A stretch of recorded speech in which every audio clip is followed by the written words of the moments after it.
with the NAACP, not the NAACP, we are not the NAACP. And so I just wanted to make that distinction clear. But I would say, as I mentioned, that we were founded by Thurgood Marshall, and we were founded with the purpose of working to ensure that African Americans and other people of color are not denied opportunities because of their race or because of discrimination. And that's a fight that we continue to do this day. And one of the big issues that we work on, that I think permeates throughout all the work we do, is the way in which our society has criminalized African Americans. And I would say that this panel is about men, and that's a big issue, but this is an issue that affects African American women as well. If you look at the rates of incarceration of Black women over the last several decades, they've grown exponentially. And so this is an issue that affects all members of the Black community. It affects other communities of color. I will restrict my comments to men today, but if you add women, I think I would say the same thing. And so, when we think about how our society criminalizes Black people, I want to kind of walk through how we see that play out in the work that we do. We spend a lot of time, my colleagues and I, working in the criminal justice area. And the war on drugs, as others have talked about, is the perfect example of how our society has criminalized Black people. Up until last year or 2 years ago, there was a huge difference in how people were punished if they were convicted of having crack, which is associated with Black people, versus powder cocaine. The difference was actually 100 to 1.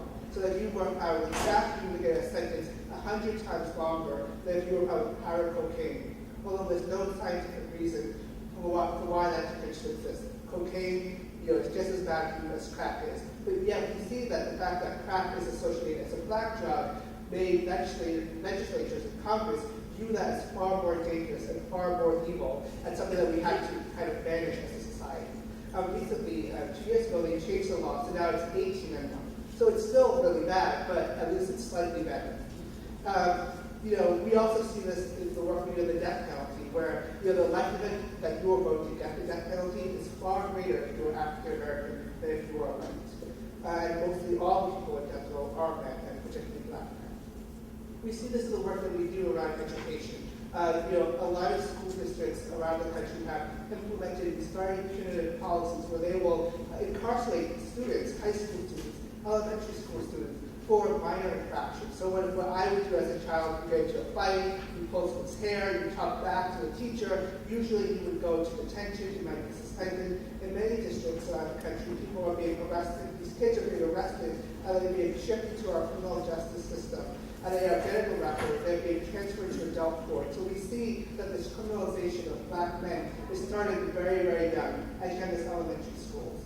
We see this in the work that we do in political participation, where if you have a felony conviction in many places around the country, you lose the right to vote. You lose the right to actually meaningfully participate in our society. And finally, we see this in the area that I work in, economic justice, in terms of the fact that once you have a record, that's something that you have to carry with you for the rest of your life. And so when you try to get a job, when you try to get a apartment, when you try to get into public housing, oftentimes people find that their record prevents them from getting access to these fundamental resources. And obviously, if you don't have a job, you don't have a place to live, what are you going to do? You're going to commit more crime. So we have this cycle of recidivism that is really based on the fact that we mark people as felons, as offenders, and once we do that, it's very difficult for them to get out of that cycle. That being said, I think there's reason for optimism, and as my fellow panelists said, I think that there's a lot of really exciting things happening, to really challenge how we deal with Black men and how we think of them in our society. And so I wanted to share some of the work that we are doing about that, and also talk about the way in which you all can be involved in those efforts, both with my organization, but with many other organizations around the country and in the state of New Jersey who are doing this great and important work. I will just say one word about the Legal Defense Fund. Our most famous case, probably you've all heard of, is Brown v. Board of Education, which Thurgood Marshall litigated and won in 1954, which ended legal segregation in public schools. What you may not know is that Brown v. Board of Education was part of a long campaign, both before that decision and after that decision, to really change and to attack the way in which our country dealt with Jim Crow and legalized segregation. There were a series of cases that Thurgood Marshall and Charles Hamilton Houston and the other lawyers of the Legal Defense Fund argued that really systematically rooted out discrimination from our public education system. our law schools, from our colleges, and finally in K through 12 education. And then there were several cases argued after that point where they really had to fight to ensure that that victory was sustained. And we see even today that we continue to fight that battle as our schools are still largely becoming resegregated. And some of the issues that we thought we had won in Brown Board of Education, we see have to be relitigated and refought today. And so I say that in part to say that although a lot of the work that we do at the Legal Defense Fund is the work of lawyers, it's the work of courts, it's very technical and legal, it's so important that we have community involvement and community activism as a part of the work that we do. You know, one problem, there may be many problems with lawyers, but one problem with lawyers is that we often think we know more than we do. And so we often come up with remedies and ideas and solutions that we think are really great. They sound really great when we sit in our offices, when we're in court, and then when they actually are applied, they actually don't work at all. And that's because we often are disconnected from the reality of what people are doing. And so I think it's really important. And I think my work and the work of my organization is done best when we are working in partnership with the people that we are trying to serve. Because those are the people who actually know what the problems are, they know what the issues are, they know what the solutions should be. And so I think it's really important for all people, and particularly for African Americans, to be actively engaged in the legal process that is working to try to ensure social change. Because if you don't have your voice heard, the solutions that come, when they do come, will likely be ineffective, and that's not help. You know, I want to talk about two aspects of our work that I think relates to the idea of decriminalization. The first one relates to this topic that's been in the news a lot recently, stop and frisk. And that's been something that we've talked about a lot in the context of New York City, but I think that it's a problem that affects probably every city across the country. That every city, every place in the country that you find large populations of African Americans, you're going to often find very negative and very harmful relations with the police and with law enforcement. And also, these perceptions of how law enforcement view African Americans, and particularly how they view African American boys and men, I think are can lead to very terrible outcomes. They can lead to bad outcomes in those individual encounters. They can lead to people being arrested. They can lead to people being convicted and getting records, but maybe those things can be avoided. And we see that these beliefs affect even non-law enforcement personnel, right? So in the case of Trayvon Martin, George Zimmerman wasn't a police officer, but yet he had the mindset and the mentality that many law enforcement unfortunately do have when they view black men and black boys. And obviously that encounter ended in a fatality that could have been avoided. And there are many other avoidable, terrible consequences that are occurring to African Americans across the country that I think we really need to work to prevent.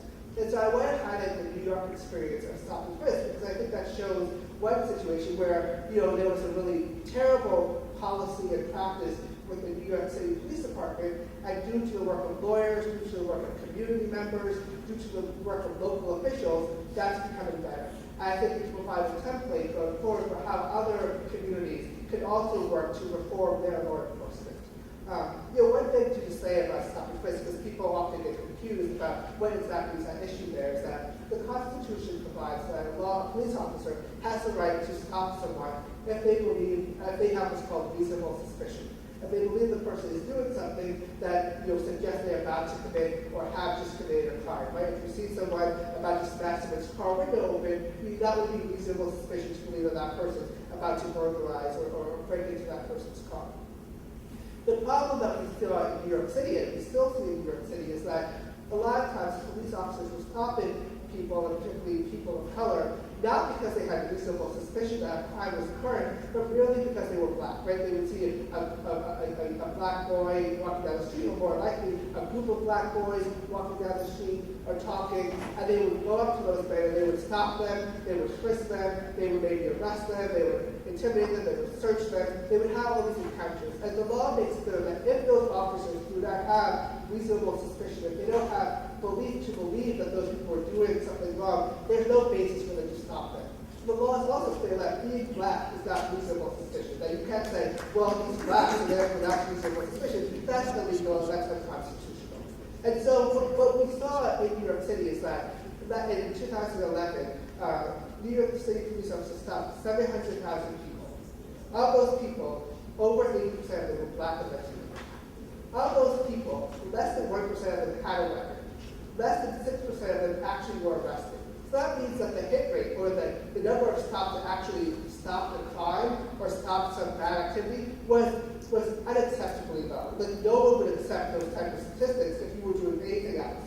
But we saw that the NYPD was saying, you know what, we like this practice. We're going to keep doing this practice. We're going to increase doing this practice. And that's what led to the lawsuit that was designed to challenge stop and frisk and really to reform the way in which the practice occurred. And there was a trial in New York City over the summer in the district court, federal court, where the NYPD was on trial, and stop and frisk was on trial. And over 9 weeks, the judge heard from testimony from a number of NYPD officers, from NYPD leaders. She heard from people who had been stopped and frisked. And I was in court one day. I remember there was one high-ranking NYPD officer who got on the stand and said, and was trying to justify the practice. And he said, we don't racially profile NYPD. We would never do that. And so they asked, well, then how do you justify why you're stopping these people? And his response was, we are stopping the right people, the right times, and the right places. And what that sounded like to all the people in the audience, including myself, is that we are stopping black people, when we see them, we'll come out. And that's what the practice was. And that is, not only is it unfair, it's also unconstitutional. Unfortunately, the judge came out with a decision just a few weeks ago where she held that the practice as being employed by the NYPD was unconstitutional. And I wanted to read just a few lines from her decision. It's 200 pages, but I think this really highlights, what she sees as so problematic about how the NYPD was doing stops and why it was illegal. She says, each stop is also a demeaning and humiliating experience. No one should live in fear of being stopped whenever he leaves his home to go about the activities of daily life. Those who are routinely subjected to stops are overwhelmingly people of color, and they are justifiably troubled to be singled out when many of them have done nothing to attract the unwarranted attention. Some plaintiffs testify that stops make them feel unwelcome in some parts of the city and distrustful of the police. This alienation cannot be good for the police, the community, or its leaders. Fostering trust and confidence between the police and the community would be an improvement for everyone. And I think, the judge there, really got it right, because not only is this illegal, is it wrong, is it morally objectionable, but it's just bad policing. If you are stopping lots of people who are innocent, if you are stopping lots of people who are doing nothing wrong, if you are alienating a huge portion of the population, they're not going to want to help the police when things actually do go wrong, when people do commit crimes. It's not that New York City is a safe place, it doesn't have criminals. There are lots of bad people in New York who should be stopped, who should be arrested. But if you don't target those people, if you just target all the black men and hope catch some bad guys somewhere, that's not a good practice, and it's going to lead to alienation from the very people who could be the allies that the police need to do their job more effectively. In making her decision, the judge also ordered a number of changes to the police department. She ordered training, she ordered independent oversight of the department. She also ordered a community process by which members of the community would have the opportunity to come in, to talk to the police, to talk to the person she appointed to oversee this process, and tell them why they think the system should be changed and how they think it should be changed. And again, I think that's the type of involvement that I think people can do all across the country, even if you don't live in New York City. You can go up to your local law enforcement, you can go to your elected officials, you can say, I want this to be better. I don't want this system to exist. I don't want you just to stop and target my young black people just because they're young black men. That we need to have a system of policing that's meaningful, a system that actually addresses and deals with crime and wrongdoing. And I think when communities come together, when they demand that of their local officials, when they demand that of law enforcement, you can see change occur. I think there's a great opportunity in the state of New Jersey right now. There's an election for governor. A lot of attention is being paid onto the policies and the practices in the state. And this is the perfect time. People want your vote. They need your vote. They want your support. But this is the time when you have to, I think we as a community have to demand that we will not vote for people if we're not going to adjust the policies and the practices that are elected our people, that are not yet elected, and that are liberal. And this isn't just, a lot of people in New York would say, well, it's not that big of a deal to be stopped. It's not that big of a deal to have a police officer go up to you and ask you your identification. But we have to say it is a to our young people, they treat them, they harass them, they say things that are inappropriate to them just because they are black and just because they are young. But that's not acceptable, it's illegal, and we demand something to be done about that. I think I'm over time, so I have just one more thing to talk about. I'll be very, very quick. So, as I said before, not only does, do we have this problem of criminalization in the criminal justice system, but this goes on after you even get out of the criminal justice system. Then once you have a record in our society, it is very difficult for you to move on, to rebuild your life, and to get the skills, the resources, the knowledge, the employment that you need to be a positive member of society.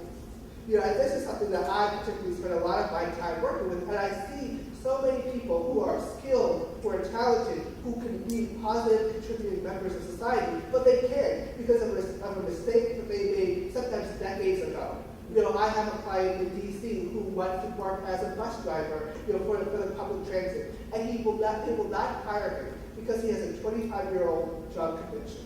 That's ridiculous. I have another client in Ohio who was working for decades in the school district, as an aide for students. And because they instituted a background check requirement and they came up with literally a 20-year-old conviction of $5 of marijuana, they fired her. Despite the fact that she was working, her students loved her, the principal loved her, everyone loved her, she's a lovely person, who wouldn't love her? But the fact is, she was fired from her job, she lost she was unable to provide for her children, for her family, all because of a minor misdemeanor that was expunged from her record even. And so these are policies that just don't make sense. These are policies that are bad for black people, they're bad for our economy. We look at unemployment rates among African Americans, they are so much higher than white Americans. And part of the reason is because of these types of policies, which are preventing people from working, it's preventing people from supporting their families, and it's also sending the wrong message to our society, to our children. The message we're telling people is, if you get in trouble, if you do something bad, your life is over. There's nothing that we can do for you. And that's not, I don't think, what this country is about. That's not what our Constitution demands, and that's not what our legal system should permit and allow. And so I think that we as a community, once again, need to stand up and to speak about these issues. And yesterday I know you heard from Cordell Brooks from the New Jersey Institute for Social Justice. His organization is doing great work in this area. Just earlier this year, they introduced a bill in the New York State Senate. It's called the Opportunity to Compete Act. I actually brought copies of that bill with you. That bill would greatly restrict the way in which employers can use criminal background checks when they are reviewing applicants. And I encourage you all to go back to your communities and to demand that your local officials support this bill, that they come out in favor of this bill, that they have that already.